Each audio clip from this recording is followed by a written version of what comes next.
Hello guys, ఈ వీడియోలో మీకు ఒక 1 acre లో డెవలప్ చేసినటువంటి గేటెడ్ కమ్యూనిటీలో డబుల్ బెడ్రూమ్ అలాగే triple bedroom flats with wood work అయితే అవైలబుల్ ఉన్నాయి. వాటి గురించి అయితే చెప్పబోతున్నాను. ఈ ఫ్లాట్స్ కి గాను మనకి అప్ టు 90% వరకు అన్ని బ్యాంకుల్లోనూ లోన్ వస్తుంది. ఈ యొక్క గేటెడ్ కమ్యూనిటీ ప్రాజెక్ట్ కి హెచ్ఎండిఏ అండ్ రేరా అప్రూవల్ కూడా ఉంది.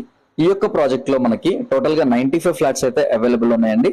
దీనికి సంబంధించిన location details and further SFT వివరాలు కానీ అన్ని కూడా వీడియో యొక్క డిస్క్రిప్షన్ లో అయితే మెన్షన్ చేస్తున్నాము. ఇక కాస్ట్ పరంగా చూసుకుంటే కనుక మనకి ఒక ఎస్ఎఫ్టీ వచ్చేసి 4,899 రూపాయలు అయితే చెప్తున్నారు. అండ్ ఎమ్యూనిటీస్ కి ఒక 4 lakhs అయితే చెప్తున్నారు. ఇందులో మనకి 1090 నుంచి 2030 వరకు ఎస్ఎఫ్టీ తో అయితే ఫ్లాట్స్ అవైలబుల్ ఉన్నాయి. అలాగే మనకి ఈస్ట్ అండ్ వెస్ట్ ఫేసింగ్ తో అయితే ఫ్లాట్స్ అవైలబుల్ ఉన్నాయి. సో ఫర్దర్ ఇన్ఫర్మేషన్ కావాలనుకుంటే కనుక స్క్రీన్ మీద కనిపిస్తున్న నెంబర్ కి కాల్ చేయండి. అలాగే మన పేజ్ ని ఫాలో చేసి రెగ్యులర్ గా ఫాలో అవుతుండండి. డీటెయిల్స్ అండ్ ఫర్దర్ ఎస్ఎఫ్టీ వివరాలు కానీ అన్ని కూడా వీడియో యొక్క డిస్క్రిప్షన్ లో అయితే మెన్షన్ చేస్తున్నాము. ఇక కాస్ట్ పరంగా చూసుకుంటే కనుక మనకి ఒక ఎస్ఎఫ్టీ వచ్చేసి 4,899